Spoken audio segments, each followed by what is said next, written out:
ఉత్తరాంధ్ర ప్రాంతంలో మారుమూల ప్రదేశమైన దేశవ్యాప్తంగా గుర్తింపు పొందిన ప్రాంతం కురుపాం.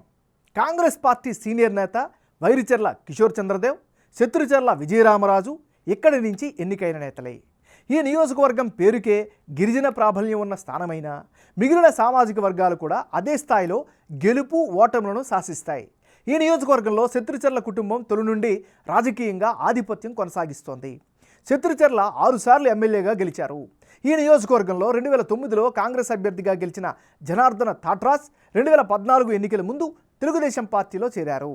ఆయన 2014 ఎన్నికల ముందు శత్రుచర్లతో కలిసి టీడీపీలో చేరారు. కానీ 2014 నుంచి సీన్ మారిపోయింది. అప్పటి నుంచి ఈ నియోజకవర్గం వైసీపీ కంచుకోటగా మారిపోయింది. గడిచిన 2 ఎన్నికల్లో పుష్పశ్రీవాణి వరుసగా గెలిచి ఉప ముఖ్యమంత్రిగా కొనసాగుతున్నారు. పుష్పశ్రీవాణిని ఢీకొట్టేందుకు తోయక జగదీశ్వరి, వైరిచర్ల వీరేష్ చంద్రదేవ్ సై అంటే సై అంటున్నారు. మరి వీరిలో ఎవరెవరు బరిలోకి దిగితే రాజకీయ పరిస్థితులు ఎలా ఉంటాయి, ఎవరి గెలుపు అవకాశాలు ఎలా ఉన్నాయి, వాటికి గల కారణాలేమిటి అన్న అంశాలపై big TV exclusive election survey చేసింది. ఆ వివరాలను తెలుసుకునే ముందు 2019 ఎన్నికల ఫలితాలను ఓసారి పరిశీలిద్దాం.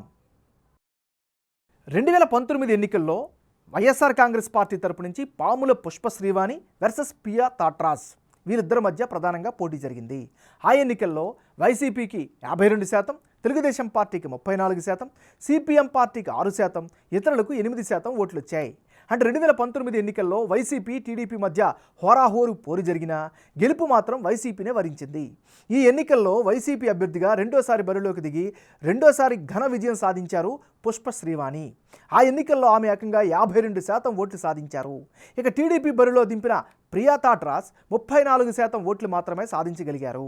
2014 ఎన్నికలకు ముందు ఆమె ఇచ్చిన హామీలను విపక్షంలో ఉన్నా నెరవేర్చడంతో ప్రజలు ఆమెకు మరోసారి ఛాన్స్ ఇచ్చారు. ఇక సిపిఎం నుంచి బరిలోకి దిగిన అవినాష్ కుమార్ కూడా 3% ఓట్లు సాధించారు.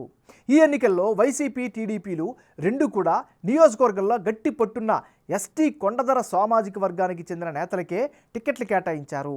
అయితే 2014 ఎన్నికలతో పోలిస్తే వైసీపీ టీడీపీ ఓట్ షేర్ గణనీయంగా పెరగగా సిపిఎం ఓట్ షేర్ మాత్రం అదే స్థాయిలో పడిపోతుంది.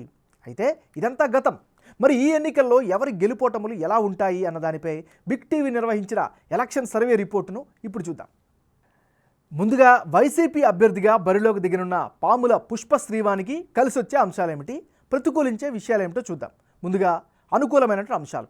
పుష్పశ్రీవానికి కలిసి రానున్న రాజకీయ కుటుంబ నేపథ్యం ఖచ్చితంగా ఈమెకి పెట్టని కోటగా చెప్పుకోవచ్చు.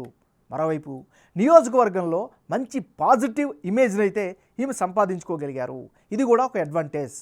మరోవైపు నిత్యం సామాన్యులకు ప్రజలకు టచ్లో ఉంటారు అనేటటువంటి ఒక అభిప్రాయాన్ని అయితే ఈమె సంపాదించుకోగలిగారు. మరోవైపు బలమైన అపోజిషన్ లేకపోవడం కూడా అతిపెద్ద బలంగా చెప్పుకోవచ్చు. బలంగా సపోర్ట్ చేసే క్యాడర్ ఉండడం కూడా ఈమెకు ఒక అడ్వాంటేజ్. మరోవైపు పార్టీ ఎంతో ప్రతిష్టాత్మకంగా ఏర్పాటు చేసిన గడప గడపకు కార్యక్రమాన్ని చాలా సక్సెస్ఫుల్గా చేశారు. తద్వారా మంచి మైలేజ్ని అయితే సంపాదించుకున్నారు. మరోవైపు ట్రైబల్ ఇంజనీరింగ్ కాలేజీని ఏర్పాటు చేయడంలో విజయం సాధించారు. ఇవన్నీ కూడా పుష్పశ్రీవానికి అనుకూలమైనటువంటి అంశాలు. మరి పాములు పుష్పశ్రీవానికి మైనస్ పాయింట్స్ ఏంటో కనుక పరిశీలిస్తే, ఎన్నికల ముందు ఇచ్చిన హామీలను పూర్తిగా నెరవేర్చడంలో వైఫల్యం చెందారు అనేటువంటి అభిప్రాయం అయితే నియోజకవర్గంలో వినిపిస్తోంది. మరోవైపు ఉప ముఖ్యమంత్రిగా ఉన్న ఆశించిన స్థాయిలో అభివృద్ధి చేయలేకపోయారు అనేటటువంటి ఆరోపణలు అయితే ఇటువైపు విపక్షాలే కాదు సామాన్యుల నుంచి కూడా ఎదురవుతున్నటువంటి పరిస్థితి. మరోవైపు శత్రుచర్ల కుటుంబంలోని అంతర్గత విభేదాలు కూడా ఈసారి ఎంతో కొంత డ్యామేజ్ చేస్తాయి అనే ఒక అభిప్రాయం ఉంది. ఏనుగుల సంచారంతో పంటలు ఎప్పటికప్పుడు దెబ్బతింటున్నాయి. దానికి తగినటువంటి చర్యలు తీసుకోవడంలో వైఫల్యం చెందారు. ఇక పూర్ణపాడు, లాబేసు వంతెన నిర్మాణం, ఇసుక అక్రమ తవ్వకాలు లాంటి వ్యవహారాలు కూడా ఈమెకి మైనస్ అయ్యే అవకాశం ఉంది. ఇది ఈమెకి సంబంధించినటువంటి ప్లస్లు మైనస్లు. తెలుగుదేశం పార్టీకి చెందినటువంటి నాయకురాలు తోయక జగదీశ్వరి. మరి తోయక జగదీశ్వరికి ఈసారి అనుకూలమైనటువంటి అంశాలు ఏమిటి ఒకసారి పరిశీలిస్తే, మొదటి నుంచి కూడా తెలుగుదేశం పార్టీతోనే ఆమె కొనసాగుతూ ఉన్నారు.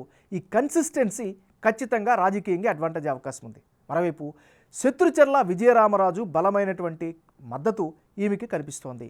ఇవి ఈమెకి సంబంధించినటువంటి ప్లస్లు.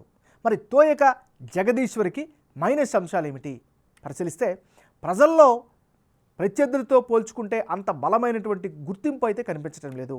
మరోవైపు టిక్కెట్ లభించే అవకాశాలు తక్కువగా ఉన్నాయనేటువంటి ఒక నెగిటివ్ ప్రచారం కూడా ఈమెకి నెగిటివిటీ కనిపిస్తుంది. కుటుంబం నుంచి పూర్తి స్థాయిలో మద్దతు దక్కడంపై కూడా అనుమానాలు అయితే నియోజకవర్గంలో వ్యక్తమవుతున్నాయి. ఇవి ఈమెకి సంబంధించినటువంటి ప్లస్లు మైనస్లు. తెలుగుదేశం పార్టీకి చెందినటువంటి మరో నాయకుడు వైరిచెర్ల వీరేష్ చంద్రదేవ్. మరి వీరేష్ చంద్రదేవ్కి ఈసారి అనుకూలమైన అంశాలు ఏమిటి? ఖచ్చితంగా తండ్రి వైరిచెర్ల కిషోర్ చంద్ర రాజకీయ నేపథ్యం ఈయనకి ఖచ్చితంగా బలంగా చెప్పుకోవచ్చు. అయితే ఈయనకి సంబంధించినటువంటి మైనస్ పాయింట్స్ని కనుక పరిశీలిస్తే వైరిచెర్ల వీరేష్ చంద్రదేవ్ మైనస్ పాయింట్లో ప్రధానమైనది రాజకీయాల్లో కొత్తగా అడుగుపెట్టారు. ఇన్ఎక్స్పీరియన్స్ ఖచ్చితంగా మైనస్ అయ్యే అవకాశం ఉంది. మరోవైపు నియోజకవర్గంలో పూర్తి స్థాయిలో గుర్తింపు లేకపోవడం కూడా మరో నెగిటివ్ ఫ్యాక్టర్. వైసీపీ అభ్యర్థికి బలమైన పోటీ ఇస్తారని ప్రజలైతే మాత్రం భావించకపోవడం మరో ప్రధానమైనటువంటి మైనస్. ఇది ఈయనకి సంబంధించినటువంటి ప్లస్లు మైనస్లు. రానున్న ఎన్నికల్లో కురుపాం బరిలో ఎవరెవరు పోటీలో ఉంటే ఫలితాలు ఏ విధంగా వచ్చే అవకాశం ఉందో పరిశీలిద్దాం.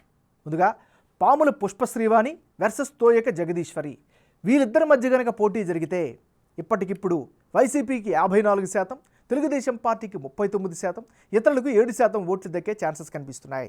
అంటే ఇప్పటికిప్పుడు కురుపాంలో ఎన్నికలు జరిగితే వైసీపీ అభ్యర్థి పాముల పుష్పశ్రీవాణికి 54% ఓట్లు వచ్చే అవకాశం ఉందని బిగ్ టీవీ ఎలక్షన్ సర్వేలో తేలింది.